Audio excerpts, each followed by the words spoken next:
அவையில் இருக்கும் அத்தனை பெருமக்களுக்கும் என்னுடைய காலை வணக்கங்கள். தமிழக முதலமைச்சர் ஸ்டாலின் திமுகவுடைய தேர்தல் அறிக்கையை வெளியிட்டிருக்கிறார். 21 வேட்பாளர்கள் கொண்ட பட்டியலை அறிவித்திருக்கிறார். முன்னாள் முதலமைச்சர் திரு எடப்பாடி பழனிசாமி 16 வேட்பாளர் கொண்ட பட்டியலை அறிவித்திருக்கிறார். தேமுதிகவோட கூட்டணி என்று அறிவித்திருக்கிறார். அந்த பிரேக்கிங் நியூஸ் எல்லாம் விட்டு போட்டு ராஜா சார் எங்க இருக்கிறாரோ அங்க நான் வந்துடுறேன்பான்னு ஓடி வந்துட்டேன். ஒரு ஆச்சரியம். ராஜா சாரை பத்தி இன்னும் நிறைய சொல்ல போறீங்க. அது வந்து கொல்லன் பட்டறையில் ஊசி விற்கிற விஷயமா இருக்கும். திரு கமலஹாசன் சார்லாம் ராஜா சாரை கமலஹாசன் சார் அனுபவிச்சு அதை நம்ம கேட்கணும். அதுதான் வந்து அந்த அனுபவம் வந்து அப்படி இருக்கும். ஏன்னா இசையை வார்த்தையாக்குவது அவ்வளோ சுலபம் இல்லை. திரு கமலஹாசன் சாருக்கு வந்து நிறைய லாபகமாக சாத்தியமாக உண்டு. பாரதிராஜ் சார் பாரதி மாம் சொன்ன மாதிரி எவ்வளவு காட்சிப்படுத்தலை எப்படி பின்னி படம் எடுத்திருப்பாங்க. அது வந்து அந்த இசையை வந்து எப்படி கொண்டு வந்திருப்பாங்க. நிறைய வியப்பு பார்த்துட்டே இருக்கும். ராஜா சாருடைய பயோபிக் வரப்போகுது அப்படின்னோடனே நான் அது ஒரு பெரிய சேலஞ்ச் ஆச்சு அப்படி தான் நினைக்கிறேன். ஏன்னா ராஜா சாருடைய இசையை கேட்பது ரொம்ப ஈஸி, சுலபம், ரசனை, சுகம். ராஜா சாரை ஹேண்டில் பண்ணுறது ரொம்ப கஷ்டம். அது வந்து சாரை வந்து அது அவருடைய கதை அப்படிங்கும்போது அதுக்கு முன்னாடி எவ்வளோ டிஸ்கஷன் நடக்கும், எங்கே ஆரம்பிக்கணும். அந்த கதை வந்து ஒரு கதை இல்லை, ஒரு பொன்னியின் செல்வன் மாதிரி ஒரு சகாப்தம். அது வந்து எத்தனை வால்யூம் போட்டாலும் தாங்காது. அப்போ அதுக்குள்ளே எப்படி கொண்டு வந்திருக்காங்கன்னு அந்த டைரக்டருடைய ஸ்க்ரீன் பிளே வந்து நான் நினச்சி பார்க்குறேன். அது வந்து ஒரு கற்பனை கேட்டாத ஒரு ஆச்சரியமாக இருக்குது.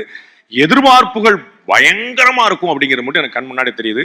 அண்டு தனுஷ் சார் கேட்கவே வேண்டாம். அந்த கமல் சாருக்கு பிறகு ஒரு சின்ன எக்ஸ்பிரஷன்ல வந்து அவ்வளவு பெரிய டீட்டெயிலிங் காட்டக்கூடிய ஒரு மகா நடிகன். ரொம்ப ஆச்சரியமான ஒரு பிறவி. அவ்வளவு பியூட்டிஃபுல்லாக கொடுக்கக்கூடியவர். அவர் வந்து கட்டாயமா ராஜா சாரை எப்படி கொண்டு போறாருங்கிறது பார்க்கறதுக்கு, அந்த சேஞ்ச் ஓவர், அந்த டிரான்ஸ்ஃபர்மேஷன் பார்க்கறதுக்காக நம்ம காத்திருக்கிறோம். பயோபிக்னாலே ஒரு பெரிய சேலஞ்ச் தான் அப்படிங்கிறத நம்ம பார்க்குறோம். நான் வந்து ரெண்டு செய்தி மட்டும் நான் விடைபெற நினைக்கிறேன். சாலமன் பாப்பியா சார் இல்லைன்னு சொல்லிட்டு அம்மா வந்து எக்ஸ்ட்ரா கொஞ்சம் 3 நிமிஷம் எடுத்தாங்க. நான் வந்து அந்த மாதிரி இல்லாமல் அதுக்கு முன்னாடியே கொஞ்சம் முடிச்சிடணும்னு நான் பார்க்குறேன். ராஜா சாருடைய கதைகளில் வந்து பின்னாடி தேடி பார்த்தா, நான் ஒரு செய்தியாளன், ஒரு பத்திரிகையாளங்கிறனால அந்த செய்தியை மட்டும் அதை ஷேர் பண்ணி பார்க்குறேன். கொஞ்சம் அநேகமாக நான் கேள்விப்பட்டு வெளியில் வராத செய்தி. ராஜா சார் எப்படிப்பட்ட ஒரு முக்கியமான மனிதர், எப்படி வரலாற்றில் பதிவாக வேண்டிய ஒரு மனிதர், எப்படி வந்து இதற்கு முன்னும் பின்னும் இல்லாத ஒரு வரலாறு இல்லாத மனிதர் அப்படின்னா 2 முக்கியமான இன்சிடென்ட்களை சொல்லணும். ஒன்று, உங்களுக்கு எல்லாம் பிரபலமாக தெரிஞ்ச சினிமா துறையில் வந்து ரொம்ப பெரிய கிட்டத்தட்ட ஒரு 6 மாதம் ஏற்பட்ட திரைத்துறையில் நடந்த ஸ்ட்ரைக். அந்த ஸ்ட்ரைக் வந்து அறிவிக்க போகிறாங்க. அது எத்தனை நாளில் முடியும், எப்போ முடியும்னு தெரியாது. ஒட்டுமொத்த துறையிடமும் சேர்ந்து அந்த ஸ்ட்ரைக்கை நடத்துது. அப்போ பிரசாத் ஸ்டுடியோவில் ராஜா சாருடைய அலுவலகத்துக்கு முன்னாடி சார் வந்து அந்த 7:30 மணிக்கு அந்த தன்னுடைய ஆரம்பிச்சுட்டு அப்புறம் டிஃபன் பிரேக்குக்காக வெளியே வர்றாங்க. வெளியே வரும்போது இயக்குநர்கள் சங்கத்திலேருந்து பாலச்சந்தர் சார், தயாரிப்பாளர் சங்கத்திலேருந்து KR சார், நடிகர் சங்கத்திலேருந்து திரு சிவகுமார் சார், இந்த மாதிரி ஒரு பெரிய கேங்கே நிற்கிறாங்க. எல்லாருமே விஐபிகள். அவங்க வந்து ராஜா சாரை பார்த்துட்டு, ராஜா இந்த மாதிரி நம்ம வந்து ஸ்ட்ரைக் பண்ண போகிறோம் அப்படின்னு. அப்படியா, சரி, நான் என்ன பண்ணணும்? நான் பாட்டெல்லாம் பண்ண வேண்டாமா, நானும் மியூசிக்கெல்லாம் நிப்பாட்டிடுவோம். இல்லை, நாங்கள் ஸ்ட்ரைக் பண்ண போகிறோம், நீங்கள் மியூசிக் பண்ணுங்க அப்படின்ட்டு. நாங்கள் ஸ்ட்ரைக் பண்ண போகிறோம், நீங்கள் மியூசிக் கண்டினியூ பண்ணுங்க, நீங்கள் கம்போசிங் கண்டினியூ பண்ணுங்க, நீங்கள் ரெக்கார்டிங் பண்ணுங்கன்னு இருக்காங்க. யூ ஓன்ட் பிலீவ், 6 மாதம் ஒட்டுமொத்த தமிழ் திரை உலகமும் ஸ்ட்ரைக் செய்து ஸ்தம்பித்து நிற்கிறது. 6 மாசமும் ஸ்ட்ரைக் பீரியட்ல இடைவிடாது இளையராஜாவின் இசை ரெக்கார்ட் ஆகி கொண்டே இருந்தது. என்ன காரணம் ராஜா கேட்கிறார். என்னம்மா, ஏதாவது பிரச்சனை வரப்போகுது, நீங்க எல்லாருமே ஸ்ட்ரைக் பண்றீங்க, எல்லாருமே சொல்றீங்க, இப்ப என்னை மட்டும் பண்ண சொல்றீங்களே அப்படின்னா, இது எத்தனை நாளைக்கு வந்து ஸ்ட்ரைக் போகுமோ தெரியாது. ஸ்ட்ரைக் முடிஞ்சு நாங்க திரும்ப ஷூட்டிங் போகும்போது எங்களுக்கு ஏதாவது காட்சி வேண்டாமா, உங்களுடைய பாட்டை வச்சுதான் நாங்க படப்பிடிப்பே ஆரம்பிக்கணும் அப்படின்னாங்க. அந்த மாதிரி ஒட்டுமொத்த திரையுலகமும் இயங்காமல் ஸ்தம்பித்து நிற்க போதும் இயற்கையை போலவே தன்னுடைய இசையை போலவே இயங்கிக் கொண்டே இருப்பவர் இளையராஜா. அப்படிப்பட்ட ஒரு ஆச்சரியமான மனிதர். 2வது ரொம்ப முக்கியமான விஷயம், ஒரு இசையமைப்பாளர் அப்படின்னா அவருக்கு வந்து ஒரு பீரியட் நம்ம சொல்லலாம். எல்லாருக்குமே இப்ப வந்தாங்க, இப்ப போனாங்க, இந்த பீரியட் சொல்லலாம். ஆனா ராஜா சாரை நம்ம பார்க்குறோம். அது ஒரு சாரோட புரோகிராம் பண்ணும்போது சொன்னாங்க, இந்த நிலா அது வானத்து மேலே பாட்டு இருக்குல்ல அப்படின்னு. ஆமா, அது ஒரு தாலாட்டு பாட்டு தெரியுமா அப்படின்னாங்க.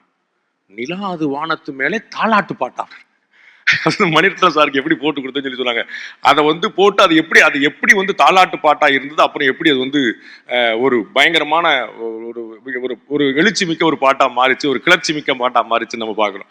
அந்த மாதிரி ஒரு சின்ன சேஞ்ச் ஓவர்ல எப்படி டீட்டெயில் கொடுக்குறாங்கன்னு அப்படி வந்து ஒரு அந்த காலம் மட்டும் இல்லாம இன்னைக்கு வரைக்கும் நம்ம பாக்குறோம். அது வந்து ஏதோ பழைய பாட்டே சொல்லிட்டு போறோம். வழி நடுக காட்டும் இல்லையா அண்ணன் வெற்றிமாறனுடைய இதுல அது அப்படி சூத்திங்கா இருக்கும். அதை கேட்டுட்டா அந்த காடு, அந்த இருட்டு, அந்த பூச்சிகள், அது அந்த அத்தனையுமே பக்கத்துல காதலி, அந்த சொல்ல முடியாம தவிக்கிற அந்த தவிப்பு, அது அத்தனையுமே கண்ணுக்குள்ள வந்துருது.